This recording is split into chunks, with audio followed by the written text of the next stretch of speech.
এদিকে আজকের সবচেয়ে বড় খবর, যা দেখলে রীতিমতো আপনাদের চোখ কপালে উঠে যাবে।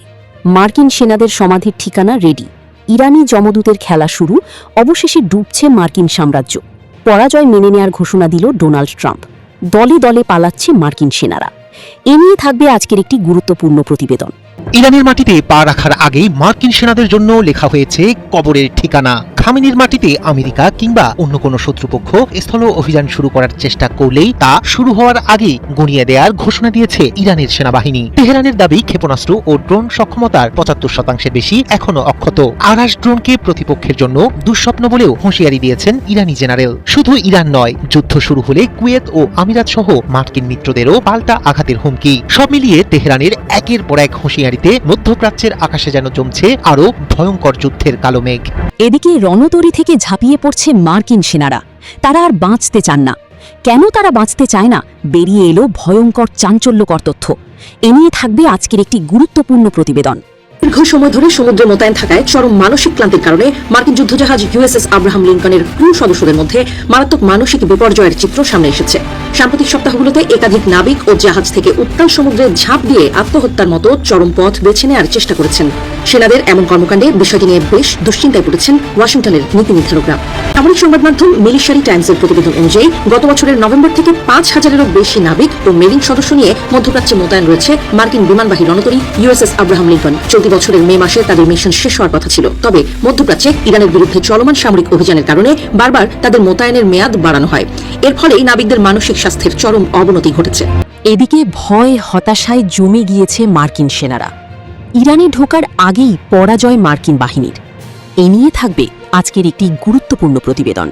বলা হয়ে থাকে যুদ্ধ জয়ের প্রধান শর্ত সেনাদের অটুট মনোবল একবার ভেঙে গেলে সেই বাহিনীর আর কখনোই জয়ের নজির নেই। সম্ভবত সেই মনোবল হারানোর শেষ প্রান্তে পৌঁছে গেছে ইরানে আগ্রাসন চালাতে আসা মার্কিন সৈন্যদের। সাগরে ভাসছে আমেরিকার বিশাল যুদ্ধ জাহাজ, অথচ ভিতরে যেন যুদ্ধের চেয়েও ভয়ঙ্কর এক বিপর্যয়। প্রায় ২১০ দিন ধরে সাগরে আটকে থাকা ইউএসএস আব্রাহাম লিঙ্কন থেকে উঠে আসছে আতঙ্ক জাগানো অভিযোগ। খাবারের সংকট, শেষ হয়ে যাচ্ছে সাবান, টুথপেস্ট, নষ্ট টয়লেট, গোসলখানায় ছত্রাক, আর দিনের পর দিন পরিবারের কাছ থেকে বিচ্ছিন্ন জীবন। পরিস্থিতি এমন পর্যায়ে পৌঁছেছে সাগরে ঝাঁপ দিয়ে আত্মহত্যার চেষ্টা করেছেন কয়েকজন নাবিক। নিজেদের মধ্যে মারামারি করে নিহত হচ্ছে মার্কিন সেনারা। এদিকে ইরান ওই ইরাক ছাড়া করছে আমেরিকাকে। আমেরিকার আরেকটি পরাজয়। ইরাক ছাড়ছে আমেরিকা। এনে থাকবে আজকের একটি গুরুত্বপূর্ণ প্রতিবেদন। ২৩ বছর আগে যে সাদ্দামের দুর্গে যুদ্ধের আগুন জ্বালিয়ে ঢুকেছিল বুশের সেনারা, এবার সেই ইরাকের মাটিতেই বাজছে আমেরিকার বিদায় ঘণ্টা। এখানেও বিজয় পেল না মার্কিন বাহিনী, কারণ এমন এক সময়ে আমেরিকানরা ইরাক ছাড়ছে যেখানে আফগানিস্তানের তালিবানদের মতো ইরানের সমর্থনপুষ্ট প্রতিরোধ বাহিনীর জয় জয়কার ইরাকের চারদিকে। ২০২৩ সালে সাদ্দাম হোসেনকে উৎখাতের অভিযানের মধ্য দিয়ে শুরু হয়েছিল মার্কিন সামরিক উপস্থিতি। এরপর আইএস বিরোধী যুদ্ধের অজুহাতে বছরের পর বছর ইরাকে থেকেছে মার্কিন সেনারা। কিন্তু এবার ৩০ সেপ্টেম্বরের মধ্যে সব বিদেশি সেনা প্রত্যাহারের ডেডলাইন ঘোষণা করেছে বাগদাদ। ১ অক্টোবর থেকে ইরাকের মাটিতে থাকবে না কোনো বিদেশি সেনা। কিন্তু হঠাৎ কেন এই বিদায়? বিভিন্ন গণমাধ্যমের তথ্য বলছে ইরানের প্রতাপে মধ্যপ্রাচ্যে নড়বড়ে হয়ে যাচ্ছে আমেরিকার শক্তির ভিত। তাই ব্যর্থ হয়েছে ইরাককে ঘিরে ওয়াশিংটনের ভয়ঙ্কর কৌশল। এদিকে সৌদি, পাকিস্তান, তুরস্কের জোটে যোগ দিচ্ছে ইরান। নতুন কৌশলে ঘায়েল হবে কারা? এনে থাকবে আজকের একটি গুরুত্বপূর্ণ প্রতিবেদন। সৌদি আরব, তুরস্ক ও পাকিস্তানের মধ্যকার পারস্পরিক প্রতিরক্ষা চুক্তি নিয়ে বিশ্বজুড়ে বেশ আলোচনা চলছে। এই জোটে মিশর ও ইরান যোগ দিতে পারে বলেও গুঞ্জন চলছে। আর ইরান ও মিশর যোগ দিতে গেলে পাকিস্তানের কোনো আপত্তি নেই বলে জানিয়েছে রাশিয়ায় নিযুক্ত পাকিস্তানের রাষ্ট্রদূত ফয়সাল নিয়াজি তিরমিজি। যুক্তরাষ্ট্রের ঘনিষ্ঠ মিত্রদের এই জোটে ইরানের সম্ভাব্য অন্তর্ভুক্তির বিষয়টি নিয়ে অবাক হচ্ছেন অনেকেই। বুধবার আল মায়াদিনকে দেওয়া এক সাক্ষাৎকারে ইরানকে নিয়ে পাকিস্তানের অবস্থান তুলে ধরেন রাশিয়ায় নিযুক্ত পাকিস্তানের রাষ্ট্রদূত ফয়সাল নিয়াজ তিরমিজি। এদিকে সব মিসাইলের বাপ ইরানের এই মিসাইল। ইরানি বিজ্ঞানীদের নতুন আবিষ্কার। গম হারাম ট্রাম্প ও নেতানিয়াহুর। এনে থাকবে আজকের একটি গুরুত্বপূর্ণ প্রতিবেদন। হঠাৎ করে ইরানের কোনো এক মরুভূমির লঞ্চপ্যাড থেকে আগুনের গোলক ছুটে যায় আকাশ ভেদ করে। কিন্তু এই ক্ষেপণাস্ত্রটি নতুন নয়। এর শরীরে ১৯৯০-এর দশকের তেল চালিত ইঞ্জিনের গন্ধ। এর বডিতে পুরনো সোভিয়েত ডিজাইনের নকশা। কিন্তু মাথাটা একেবারে অন্যরকম। সেখানে এখন একটি চোখ আছে, ইলেকট্রো অপটিক্যাল সিকার। একটি চোখ যে দেখতে পায়, বোঝে আর শেষ মুহূর্তে নিজের গতিপথ বদলে ফেলে হাইপারসনিক বেগে। এই ক্ষেপণাস্ত্রটি যখন আকাশ থেকে নিচে নামছে তখন সৌদির প্যাট্রিয়ট ব্যাটারি কিংবা আমেরিকান থার্ডের রাডার স্ক্রিনে একটি নিয়মিত ট্র্যাক দেখা যাচ্ছিল, কিন্তু হঠাৎ করে সেই ট্র্যাকটা নাচতে শুরু করলো, বাঁদিকে ডান দিকে আবার সোজা। রাডারের অ্যালগোরিদম হতবিয়োগ হন। ইন্টারসেপ্টর ছোড়া হলো, কিন্তু সেটা শুধু ফাঁকা আকাশে বিস্ফোরিত হলো, আর সেই পুরনো কথিতভাবে অপ্রাসঙ্গিক ক্ষেপণাস্ত্রটি ঠিকই তার লক্ষ্যবস্তুতে আঘাত হানল।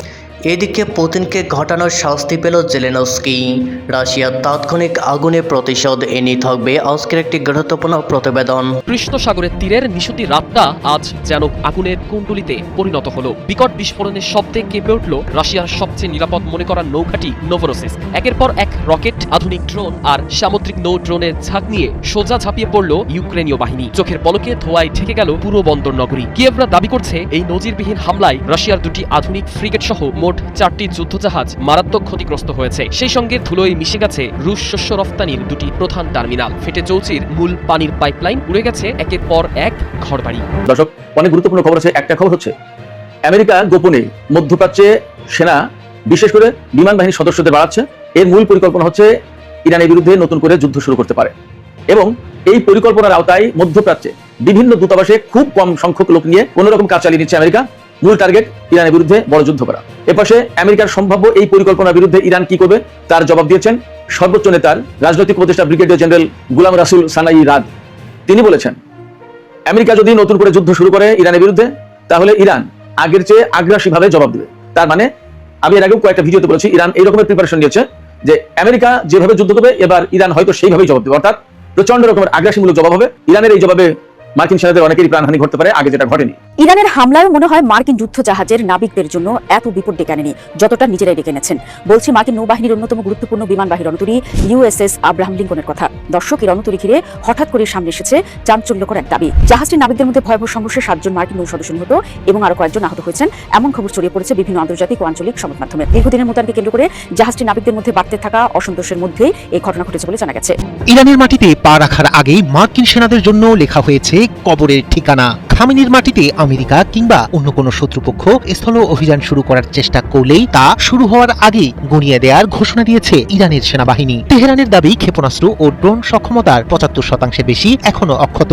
আকাশ ড্রোনকে প্রতিপক্ষের জন্য দুঃস্বপ্ন বলেও হুঁশিয়ারি দিয়েছেন ইরানি জেনারেল। শুধু ইরান নয়, যুদ্ধ শুরু হলে কুয়েত ও আমিরাত সহ মার্কিন মিত্রদেরও পাল্টা আঘাতের হুমকি। সব মিলিয়ে তেহরানের একের পর এক হুঁশিয়ারিতে মধ্যপ্রাচ্যের আকাশে যেন জমছে আরো ভয়ঙ্কর যুদ্ধের কালো মেঘ। যুক্তরাষ্ট্র কিংবা অন্য কোনো প্রতিপক্ষ ইরানে স্থল অভিযান চালানোর চেষ্টা করলে সেই অভিযান শুরু হওয়ার আগেই তা গুড়িয়ে দেওয়া হবে বলেই সতর্ক করেছেন ইরানের সেনাবাহিনীর উপনির্বাহী সমন্বয়ক ব্রিগেডিয়ার জেনারেল আলী রেজা শেখ। বুধবার প্রকাশিত এক সাক্ষাৎকারে এই হুঁশিয়ারি দেন তিনি। ইরানের সেনাবাহিনীর জনসংযোগ দপ্তরের বরাত দিয়ে রাষ্ট্রীয় সংবাদ মাধ্যম IRNA এ তথ্য জানিয়েছে। আলী রেজা শেখের দাবি, সাম্প্রতিক সময়ে যুক্তরাষ্ট্রের সামরিক বক্তব্যে যে পরিবর্তন দেখা যাচ্ছে তা ওয়াশিংটনের বৃহত্তর কৌশলগত ব্যর্থতার ইঙ্গিত। আধুনিক যুদ্ধের জটিল বাস্তবতায় ইরানের কৌশলগত অবস্থান যুক্তরাষ্ট্রকে বারবার নিজেদের রাজনৈতিক লক্ষ্য পরিবর্তন করতে বাধ্য করেছে বলেও দাবি করেন তিনি। ইরানি এই সামরিক কর্মকর্তা আরো বলেন, আধুনিক যুদ্ধে শুধু উন্নত অস্ত্র কিংবা প্রযুক্তিগত শ্রেষ্ঠত্ব দিয়ে বিজয় নিশ্চিত করা যায় না।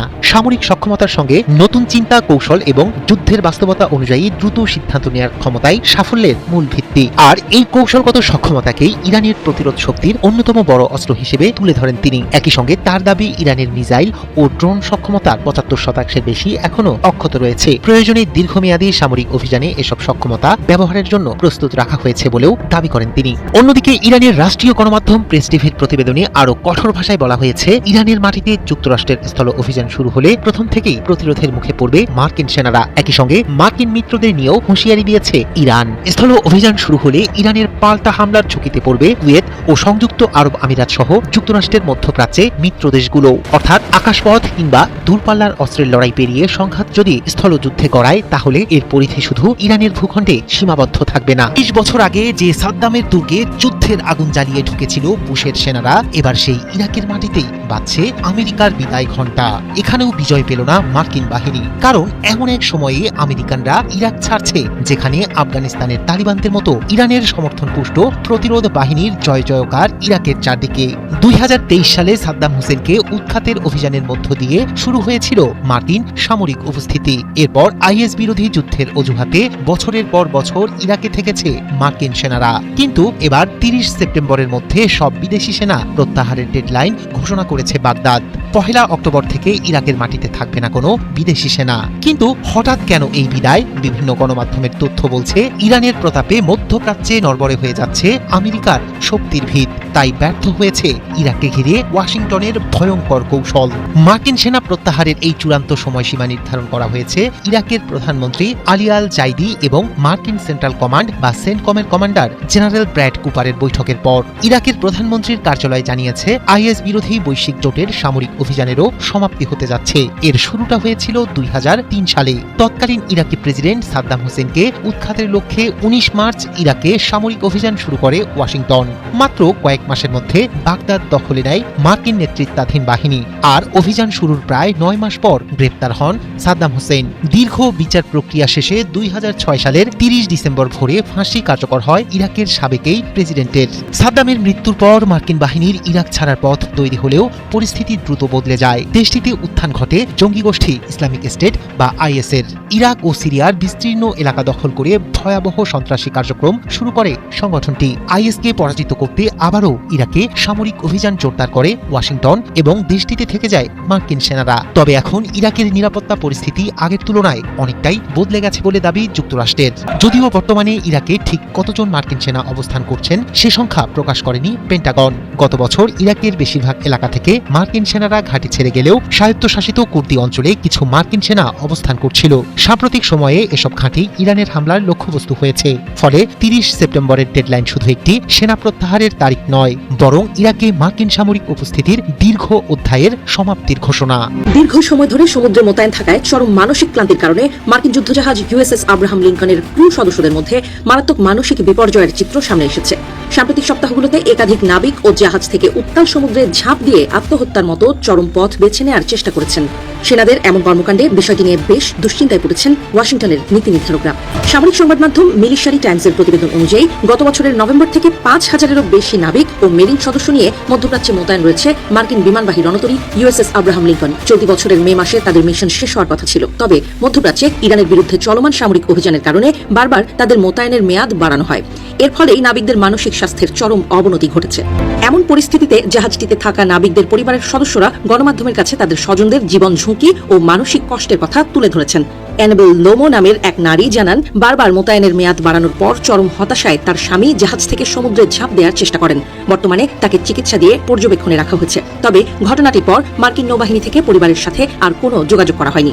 মারিয়া রড্রিগেজ নামের আরেক নারী জানান, তার স্বামী ডেক থেকে ঝাঁপ দেওয়ার ঠিক শেষ মুহূর্তে এক সহকর্মী তাকে ধরে ফেলেন এবং পেছনে টেনে আনেন।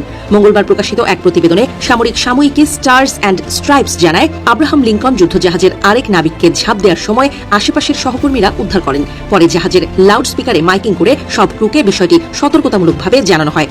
নাবিকদের এমন মানসিক বিপর্যয়ের খবরে সান দিয়েগোতে তাদের 2 শতাধিক স্বজন ভারপ্রাপ্ত নৌবাহিনী সচিব হাং কাওয়ের সাথে সরাসরি সাক্ষাৎ করে গভীর উদ্বেগ প্রকাশ করেন। হাং কাও স্বজনদের আশ্বাস দিয়ে জানান, ইউএসএস আব্রাহাম লিঙ্কন যুদ্ধজাহাজের নাবিক ও সেনাদের বিশ্রাম দিতে USS Theodore Roosevelt career strike গ্রুপকে প্রস্তুত করছে মার্কিন নৌবাহিনী। এদিকে আব্রাহাম লিঙ্কন যুদ্ধজাহাজের মোতায়েন থাকার অতিরিক্ত মেয়াদ বৃদ্ধির ফলে সৃষ্ট ক্ষতিকর প্রভাবের কথা স্বীকার করেন মার্কিন নেভাল সারফেস ফোর্সেসের commander vice admiral Joseph Cahill. তিনি জানান, জাহাজে থাকা ডেপ্লয়মেন্ট রেজিলিয়েন্স কাউন্সিলর, ধর্মীয় শিক্ষক এবং হিউম্যান ফ্যাক্টরস কাউন্সিল নাবিকদের মানসিক ঝুঁকি চিহ্নিত করতে সার্বক্ষণিক কাজ করে যাচ্ছে।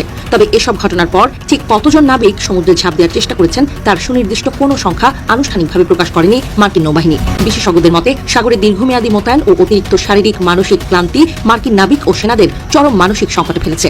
বিষয়টি তার ঝুঁকি বাড়ায়। এছাড়া সরাসরি জীবন ঝুঁকির চেয়েও এটি সৈন্যদের মনোবল ধ্বংস করে। তাই নিয়মিত ডিউটি রোটেশন, পর্যাপ্ত বিশ্রাম এবং কার্যকর মানসিক স্বাস্থ্য পরামর্শ সেবা নিশ্চিত করা জরুরি বলে মনে করছেন তারা। বলা হয়ে থাকে যুদ্ধ জয়ের প্রধান শর্ত সেনাদের অটুট মনোবল একবার ভেঙে গেলে সেই বাহিনীর আর কখনোই জয়ের নজির নেই। সম্ভবত সেই মনোবল হারানোর শেষ প্রান্তে পৌঁছে গেছে ইরানে আগ্রাসন চালাতে আসা মার্কিন সৈন্যদের। সাগরে ভাসছে আমেরিকার বিশাল যুদ্ধ জাহাজ, অথচ ভিতরে যেন যুদ্ধের চেয়েও ভয়ঙ্কর ভয়ঙ্কর এক বিপর্যয়। প্রায় 210 দিন ধরে সাগরে আটকে থাকা ইউএসএস আব্রাহাম লিঙ্কন থেকে উঠে আসছে আতঙ্ক জাগানো অভিযোগ। খাবারের সংকট, শেষ হয়ে যাচ্ছে সাবান, টুথপেস্ট, নষ্ট টয়লেট, গোসলখানায় ছত্রাক, আর দিনের পর দিন পরিবারের কাছ থেকে বিচ্ছিন্ন জীবন। পরিস্থিতি এমন পর্যায়ে পৌঁছেছে, সাগরে ঝাঁপ দিয়ে আত্মহত্যার চেষ্টা করেছেন কয়েকজন নাবিক।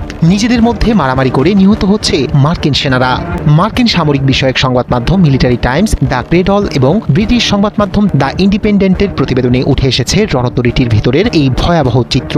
2025 সালের নভেম্বরে সান ডিয়েগো থেকে যাত্রা শুরু করে ইউএসএস আব্রাহাম লিঙ্কন। পরিকল্পনা অনুযায়ী মে মাসে দেশে ফেরার কথা থাকলেও মধ্যপ্রাচ্যে ওয়াশিংটন তেহরান উত্তেজনা এবং হরমুজ প্রণালীকে ঘিরে সামরিক মোতায়েনের কারণে সেই প্রত্যাবর্তন অনিশ্চিত হয়ে পড়ে। দীর্ঘদিন ধরে সাগরে থাকার কারণে নাবিকদের মধ্যে তৈরি হয়েছে গভীর মানসিক চাপ। নেই দেশে ফেরার নির্দিষ্ট তারিখ, পরিবারের কাছ থেকে দূরে থাকতে হচ্ছে মাসের পর মাস। এর সঙ্গে যুক্ত হয়েছে জাহাজের দৈনন্দিন জীবনযাত্রার ভয়াবহ সংকট। স্বজনদের কাছে ফোনে নাবিকরা অভিযোগ করেছেন, কখনো কখনো দিনে খাবার হিসেবে তাদের মাত্র আধা কাপ ভাত ও 2টি টর্টিলা খেয়েই থাকতে হচ্ছে। সাবান ও টুথপেস্টের মতো মৌলিক সামগ্রীর মজুতও শেষ হয়ে গেছে বলে অভিযোগ। শুধু তাই নয়, জাহাজের কিছু টয়লেট নষ্ট, গোসলখানায় ছত্রাক জমেছে এবং সপ্তাহের পর সপ্তাহ লন্ড্রি সেবা বন্ধ থাকার কারণে তৈরি হয়েছে অস্বাস্থ্যকর পরিবেশ। সবচেয়ে ভয়াবহ হয়ে উঠেছে নাবিকদের মানসিক অবস্থা। মিলিটারি টাইমসকে অ্যানাবেল লোমা নামে এক নারী জানান, তার স্বামী রণতরী থেকে সাগরে ঝাঁপ দেওয়ার চেষ্টা করেছিলেন। বর্তমানে চিকিৎসকদের পর্যবেক্ষণে রয়েছেন তিনি। আরেক নাবিকের স্ত্রী মারিয়া রদ্রিগেজ জানান, তার স্বামী এক সহকর্মীকে সাগরে ঝাঁপ দেয়া থেকে শেষ মুহূর্তে টেনে তুলে জীবন বাঁচিয়েছেন। দ্য ক্রেডলের দাবি, এমন অন্তত 6টি ঘটনার তথ্য পাওয়া গেছে। ঘটনার পর সান ডিয়েগোতে প্রায় 200 নাবিকের পরিবারের সদস্য বৈঠক করে মার্কিন নৌবাহিনীর ভারপ্রাপ্ত সচিব হাংকাওয়ের কাছে ক্ষোভ প্রকাশ করেন। চিকিৎসকদের আশঙ্কা, দ্রুত বন্দরে নিয়ে বিশ্রাম ও প্রয়োজনীয় মানসিক সহায়তা না দিলে পরিস্থিতি আরো ভয়াবহ হতে পারে। সৌদি আরব, তুরস্ক ও পাকিস্তানের মধ্যকার পারস্পরিক প্রতিরক্ষা চুক্তি নিয়ে বিশ্বজুড়ে বেশ আলোচনা চলছে। এই জোটে মিশর ও ইরান যোগ দিতে পারে বলেও গুঞ্জন চলছে। আর ইরান ও মিশর যোগ দিতে গেলে পাকিস্তানের কোনো আপত্তি নেই বলে জানিয়েছে রাশিয়ায় নিযুক্ত পাকিস্তানের রাষ্ট্রদূত ফয়সাল নিয়াজি তিরমিজি। যুক্তরাষ্ট্রের ঘনিষ্ঠ মিত্রদের এই জোটে ইরানের সম্ভাব্য অন্তর্ভুক্তির বিষয়টি নিয়ে অবাক হচ্ছেন অনেকেই। বুধবার আল মায়াদিনকে দেওয়া এক সাক্ষাৎকারে ইরানকে নিয়ে পাকিস্তানের অবস্থান তুলে ধরেন রাশিয়ায় নিযুক্ত পাকিস্তানের রাষ্ট্রদূত ফয়সাল নিয়াজ তিরমিজি। তিরমিজি বলেন, সৌদি আরব ও তুরস্কের সঙ্গে পাকিস্তানের করা চুক্তি কোনো দেশের বিরুদ্ধে পরিচালিত শত্রুতামূলক চুক্তি নয়। এর মূল লক্ষ্য হল একটি কার্যকর আঞ্চলিক নিরাপত্তা কাঠামো গড়ে তোলা। শান্তি ও স্থিতিশীলতা নিশ্চিত করতে হলে অঞ্চলের গুরুত্বপূর্ণ দেশগুলোর অংশগ্রহণ প্রয়োজন। কোনো প্রভাবশালী আঞ্চলিক শক্তিকে বাইরে রেখে স্থায়ী নিরাপত্তা ব্যবস্থা তৈরি করা সম্ভব নয় বলেও মন্তব্য করেন তিনি। পাকিস্তানি রাষ্ট্রদূত জানান, ইরান ও মিশর সহ অন্যান্য আঞ্চলিক দেশ যদি শান্তিতে ভূমিকা রাখতে চায় তাহলে তাদের অংশগ্রহণকে স্বাগত জানাবে পাকিস্তান। তার এই বক্তব্য এমন সময় এলো যখন মধ্যপ্রাচ্যের নিরাপত্তা পরিস্থিতি নিয়ে আঞ্চলিক দেশগুলোর মধ্যে নতুন করে সমন্বয়ের প্রয়োজনীয়তা দেখা দিয়েছে। দখলদার ইসরায়েল প্রসঙ্গেও পাকিস্তানের অবস্থান তুলে ধরেন তিরমিজি। তিনি বলেন, পাকিস্তান কখনোই ইসরায়েলের বিরুদ্ধে শত্রুতামূলক উদ্দেশ্য পোষণ করেনি, তবে ইসরায়েলি এই অঞ্চলে আগ্রাসী কর্মকাণ্ড চালাচ্ছে। মধ্যপ্রাচ্যের বাইরের বিভিন্ন দেশকেও ইসরায়েল লক্ষ্যবস্তু করছে বলে অভিযোগ করেন তিনি। তিরমিজি বলেন, কোনো পক্ষ আগ্রাসন চালাচ্ছে কিনা তা তাদের কর্মকাণ্ড থেকেই স্পষ্ট হয়। পাকিস্তান কারোর সঙ্গে যুদ্ধ চায় না বলেও জানান তিনি। তবে কোনো দেশ পাকিস্তানের বিরুদ্ধে শত্রুতামূলক পদক্ষেপ নিলে ইসলামাবাদের তা মোকাবেলার শক্তি, রাজনৈতিক সদিচ্ছা এবং প্রয়োজনীয় সক্ষমতা রয়েছে বলেও সতর্ক করেন তিনি। এর আগে গত 7 আগস্ট এক যৌথ বিবৃতিতে মক্কা পারস্পরিক প্রতিরক্ষা চুক্তি স্বাক্ষরের ঘোষণা দেয় সৌদি আরব, তুরস্ক ও পাকিস্তান। যৌথ বিবৃতিতে বলা হয়, এই চুক্তি কোনো নির্দিষ্ট দেশের বিরুদ্ধে নয়। এই জোটে আঞ্চলিক অন্যান্য দেশের জন্য এতে যোগ দেওয়ার সুযোগ রয়েছে। পাকিস্তানের রাষ্ট্রদূতের বক্তব্য সেই অবস্থানকে আরও স্পষ্ট করেছে। বিশেষজ্ঞরা বলছেন, ইরান ও মিশরের মতো গুরুত্বপূর্ণ দেশগুলো ভবিষ্যতে এই জোটে যুক্ত হলে এর পরিধি আরও বিস্তৃত হতে পারে। এতে মধ্যপ্রাচ্য ও দক্ষিণ এশিয়ার নিরাপত্তা সমীকরণেও পরিবর্তন আসার সম্ভাবনা রয়েছে। তবে ইরান ও মিশর আনুষ্ঠানিকভাবে চুক্তিতে যোগ দেওয়ার বিষয়ে কোনো সিদ্ধান্ত জানিয়েছে কিনা তা এখনও স্পষ্ট নয়। হঠাৎ করে ইরানের কোনো এক মরুভূমির লঞ্চপ্যাড থেকে আগুনের গোলক ছুটে যায় আকাশ ভেদ করে। কিন্তু এই ক্ষেপণাস্ত্রটি নতুন নয়। এর শরীরে 1990-এর দশকের তেল চালিত ইঞ্জিনের গন্ধ। এর বডিতে পুরনো সোভিয়েত ডিজাইনের নকশা। কিন্তু মাথাটা একেবারে অন্যরকম। সেখানে এখন একটি চোখ আছে, ইলেকট্রো অপটিক্যাল সিকার। একটি চোখ যে দেখতে পায়, বোঝে আর শেষ মুহূর্তে নিজের গতিপথ বদলে ফেলে হাইপারসনিক বেগে। এই ক্ষেপণাস্ত্রটি যখন আকাশ থেকে নিচে নামছে তখন সৌদির প্যাট্রিয়ট ব্যাটারি কিংবা আমেরিকান থার্ডের রাডার স্ক্রিনে একটি নিয়মিত ট্র্যাক দেখা যাচ্ছিল। কিন্তু হঠাৎ করে সেই ট্র্যাকটা নাচতে শুরু করলো, বাঁদিকে ডান দিকে আবার সোজা। রাডারের অ্যালগোরিদম হতবিয়োগ হন। ইন্টারসেপ্টর ছোড়া হলো, কিন্তু সেটা শুধু ফাঁকা আকাশে বিস্ফোরিত হলো। আর সেই পুরনো কথিতভাবে অপ্রাসঙ্গিক ক্ষেপণাস্ত্রটি ঠিকই তার লক্ষ্যবস্তুতে আঘাত হানলো, সার্জিক্যাল প্রিসিশনে। এটাই ইরানের নতুন অ্যাসিমেট্রিক যুদ্ধের নীল নকশা। ইরান তাদের গভীর ভান্ডার থেকে বের করে আনছে দশকের পর দশক ধরে ঘুমিয়ে থাকা তরল জ্বালানি চালিত ব্যালিস্টিক ক্ষেপণাস্ত্রগুলোকে, শাহাব 1, শাহাব 2 কিংবা অন্যান্য লেগাসি ফ্রেম। পাশ্চাত্য প্রতিরক্ষা বিশ্লেষকরা এগুলোকে আউটডেটেড বলে উড়িয়ে দিতেন। কিন্তু ইরানি ইঞ্জিনিয়াররা জানেন, একটি পুরনো শরীরে যদি নতুন মস্তিষ্ক ও চোখ ঢোকানো যায় তবে সেই শরীর মারাত্মক হয়ে ওঠে। তারা এই পুরনো কাঠামোর মাথায় বসিয়ে দিচ্ছে ইলেকট্রো অপটিক্যাল সিকার, একটি যন্ত্র যা টার্মিনাল ফেজে অর্থাৎ শেষ আকাশীয় অবতরণের সময় নিজে চোখে দেখে লক্ষ্যবস্তু শনাক্ত করে। কোনো জিপিএস এর প্রয়োজন নেই, কোনো স্যাটেলাইট নেভিগেশনের দাসত্ব নেই, শুধু একটি কৃত্রিম চোখ এবং মিনিয়েচারাইজড কম্পিউটিং পাওয়ার যা মিলি সেকেন্ডের ভেতরে ডেটা প্রসেস করে। মাথার পেছনে এবং দেহে সংযোজন করা হচ্ছে অ্যারোডাইনামিক ফিন্স, ছোট ছোট পাতার মতো কার্বন কম্পোজিট ফিন্স যা হাইপারসনিক বেগে ম্যাক 5 বা তারও বেশি গতিতে ক্ষেপণাস্ত্রটিকে ঝুঁকিয়ে ঘুরিয়ে বাঁকিয়ে নতুন গতিপথে নিয়ে যেতে পারে।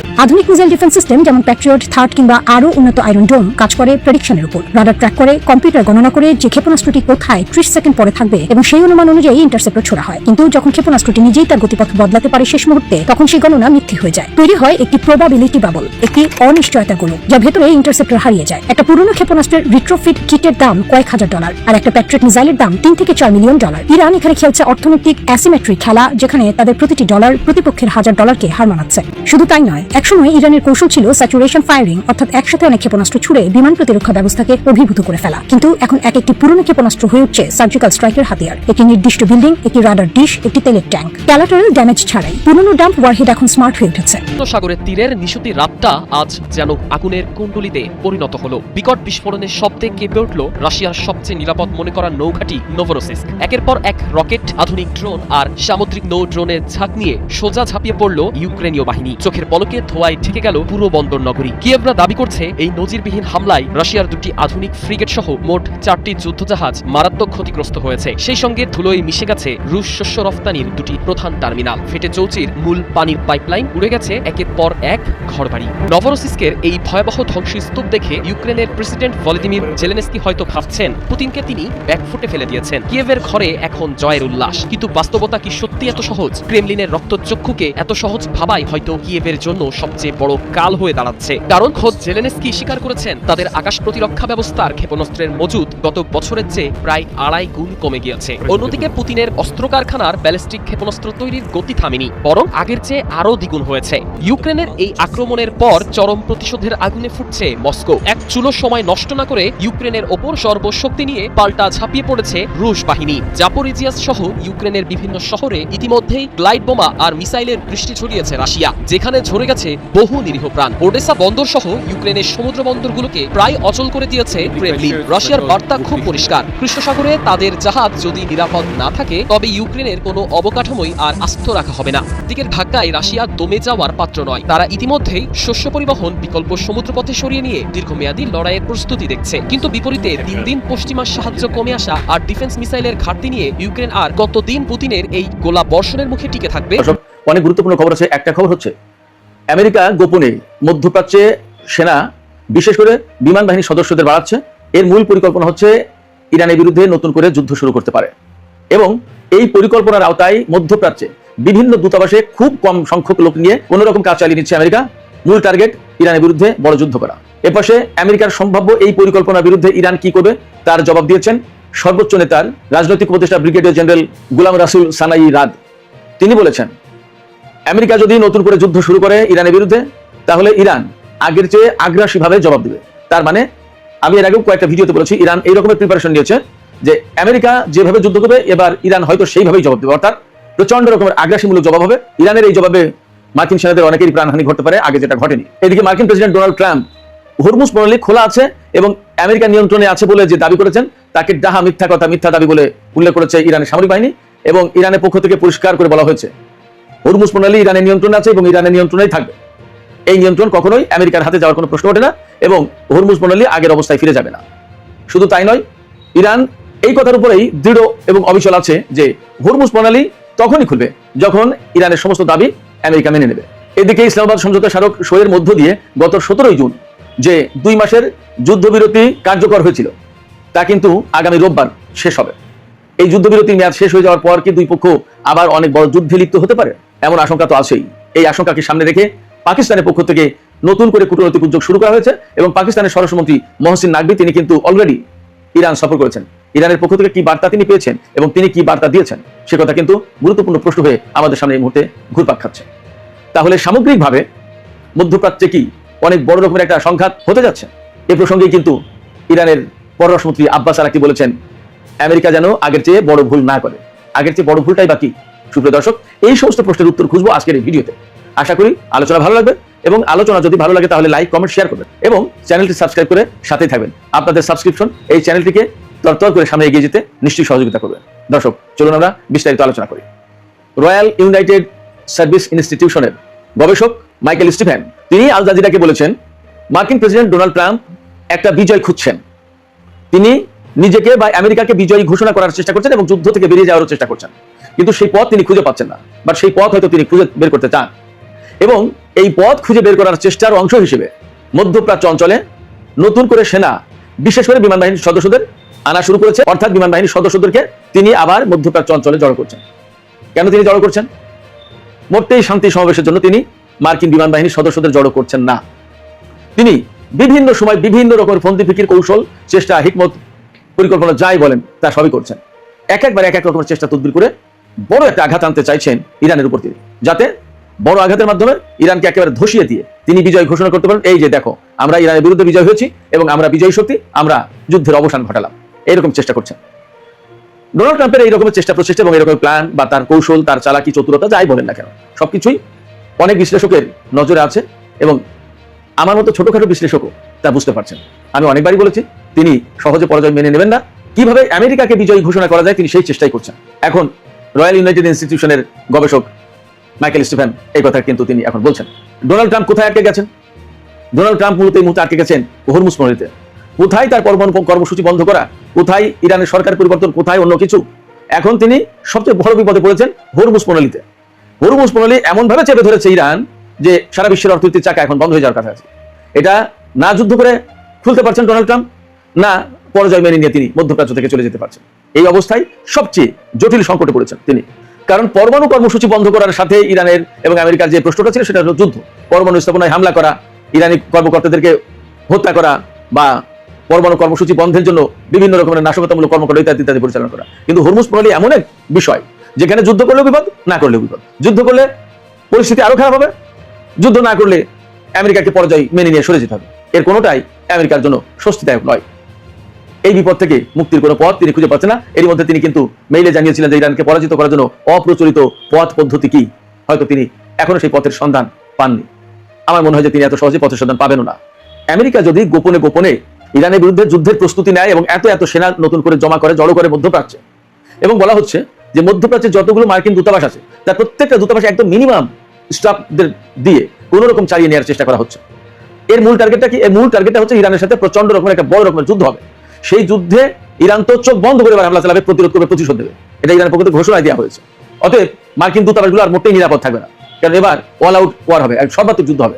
যদি ব্যাপারটা তাই হয় তাহলে মধ্যপ্রাচ্যে মার্কিন দূতাবাসগুলোর কর্মীরাও কিন্তু নিরাপদ থাকবে না, তারাও মারা যাবে। এই রকমের অনাকাঙ্ক্ষিত মৃত্যু, অনাকাঙ্ক্ষিত হতাহতের ঘটনা এড়ানোর জন্য মার্কিন দূতাবাসগুলোর কর্মী অনেকটাই সরিয়ে নেওয়া হয়েছে, খালি করা হয়েছে। কিন্তু নতুন করে আবার বিমান বাহিনীর লোকজনকে আনা হচ্ছে, কারণ ইরানের উপর প্রচন্ড রকম বিমান হামলা চালাবে। এটা হলো তাদের মূল পরিকল্পনা। ব্যাপারটা যদি তাই হয় তাহলে ইরান কি করবে? ইরানের পরিকল্পনা সম্পর্কে দুইজন ব্যক্তি কথা বলেছেন। একজন হচ্ছেন তেহরান অ্যাপ্লাইড সায়েন্স ইউনিভার্সিটির প্রফেসর, আর একজন হচ্ছেন ইরানের সর্বোচ্চ নেতা আয়াতুল্লাহ সাইয়েদ মুস্তফা খামিনির রাজনৈতিক উপদেষ্টা ব্রিগেডিয়ার জেনারেল গোলাম রাসুল সানাই রাদ। আগে আমি ইউনিভার্সিটির প্রফেসরের বক্তব্যটা কি সেটা বলে আসি। তেহরান অ্যাপ্লাইড সায়েন্স ইউনিভার্সিটির প্রফেসর তিনি আল জাজিরাকে বলেছেন, ডোনাল্ড ট্রাম্প এমন একজন মানুষ, তিনি কখনো পরাজয় স্বীকার করতে চান না, পরাজয় স্বীকার করতে মোটেই প্রস্তুত নন।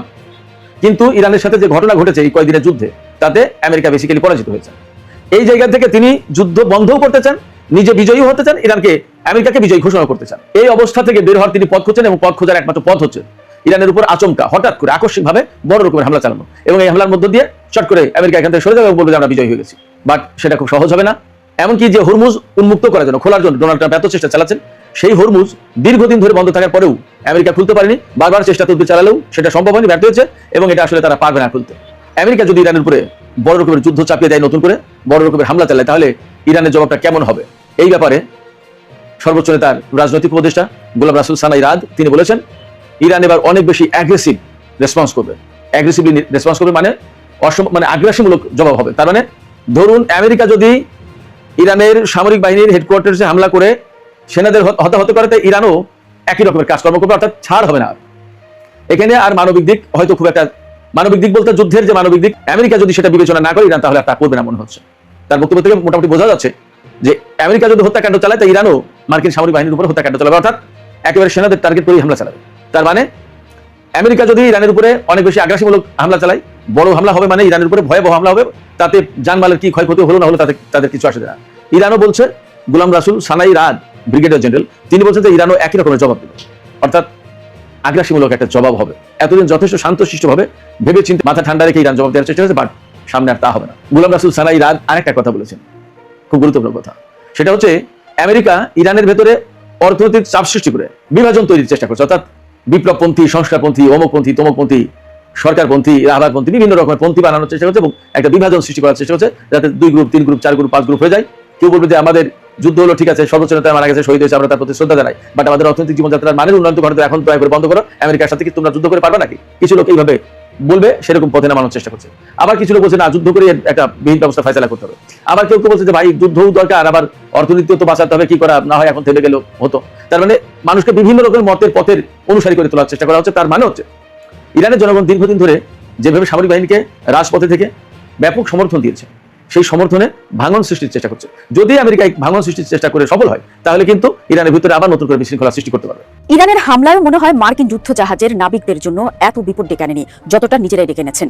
বলছি মার্কিন নৌবাহিনীর অন্যতম গুরুত্বপূর্ণ বিমানবাহী রণতরী ইউএসএস আব্রাহাম লিঙ্কনের কথা। দর্শক, এই রণতরী ঘিরে হঠাৎ করে সামনে এসেছে চাঞ্চল্যকর এক দাবি। জাহাজটির নাবিকদের মধ্যে ভয়াবহ সংঘর্ষে 7 জন মার্কিন নৌ সদস্য নিহত এবং আরো কয়েকজন আহত হয়েছেন, এমন খবর ছড়িয়ে পড়েছে বিভিন্ন আন্তর্জাতিক ও আঞ্চলিক সংবাদ মাধ্যমে। দীর্ঘদিনের মোতায়েনকে কেন্দ্র করে জাহাজটির নাবিকদের মধ্যে বাড়তে থাকা অসন্তোষের মধ্যেই এই ঘটনা ঘটেছে বলে জানা গেছে। মিডল ইস্ট নিউজ সহ বেশ কয়েকটি গণমাধ্যমের প্রতিবেদনে বলা হয়েছে, মার্কিন সেন্ট্রাল কমান্ডের প্রধান ব্র্যাড কুপারের উপদেষ্টা নাবিকদের অভিযোগ শুনতে জাহাজটিতে গেলে পরিস্থিতি উত্তপ্ত হয়েছে।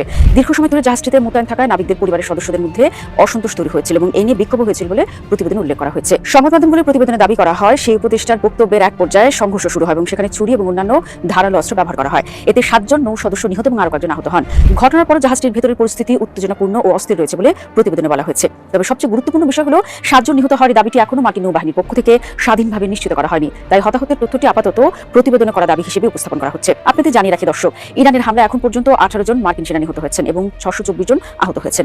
জর্ডান সহ আঞ্চলিক বিভিন্ন ঘাঁটিতে এসব হতাহতের ঘটনা ঘটে। তবে এখন পর্যন্ত ইরানি হামলায় রণতরীতে কোনো মার্কিন নাবিক নিহত কথা জানা যায়নি। এবার সেটিও হলো, মানে আমেরিকা নিজের তৈরি আগুনে এখন প্রাণ হারাচ্ছে তাদের নাবিকরা। উদ্বেগের ঘটনা আরো আছে, কারণ একই সময় আব্রাহাম লিঙ্কনের দীর্ঘমেয়াদী মোতায়েন, নাবিকদের মানসিক চাপ, খাবার ও জীবনযাপনের সংকট এবং কয়েকজন নাবিকের জাহাজ থেকে সাগরে ঝাঁপ দেওয়ার চেষ্টার খবরও সামনে এসেছে। ফলে 7 জন নিহত দাবিটি সত্য হোক বা না হোক, মার্কিন নৌবাহিনীর এই বিমানবাহী রণতরীতে নাবিকদের পরিস্থিতি নিয়ে গুরুতর প্রশ্ন তৈরি হয়েছে।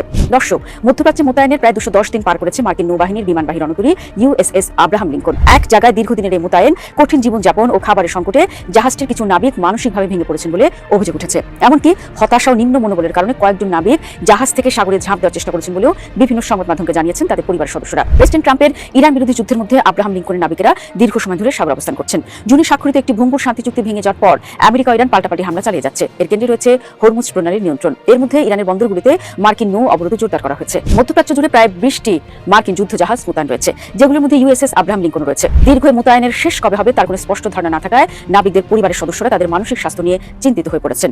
আব্রাহাম লিঙ্কনে থাকা নাবিকেরা জাহাজের জীবনযাত্রার মান নিয়েও উদ্বেগ প্রকাশ করেছেন। তাদের মোতায়েনের মেয়াদ মে মাসে শেষ হওয়ার কথা থাকলেও পরে তা অনির্দিষ্টকালের জন্য বাড়ানো হয়েছে।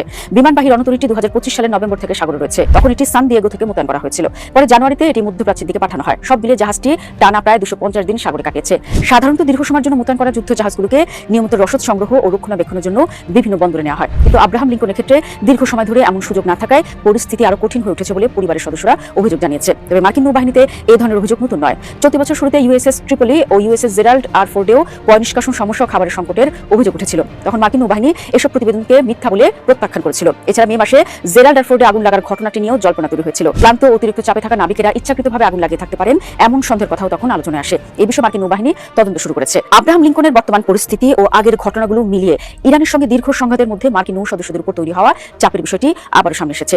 দীর্ঘ সময় সমুদ্রে অবস্থান, অনিশ্চিত মোতায়েনের মেয়াদ, খাবার ও নিত্য প্রয়োজনীয় সামগ্রীর সংকট এবং জীবনযাত্রার নানা সমস্যার কারণে নাবিকদের শারীরিক ও মানসিক চাপ বাড়ছে বলে তাদের পরিবারের সদস্যরা বারবার জানিয়েছেন। কবে আব্রাহাম লিঙ্কনকে বন্দর থেকে বিশ্রাম রক্ষণাবেক্ষণের সুযোগ দেওয়া হবে সে বিষয়ে কোনো নির্দিষ্ট সময়সীমা দেয়নি মার্কিন নৌবাহিনী। তবে ভারপ্রাপ্ত সচিব হাং কায়ের জানান, ইউএসএস থিওডোর রুজভেল্টকে আব্রাহাম লিঙ্কনের জায়গায় পাঠানো হবে, তবে সেটা কবে তাও স্পষ্ট।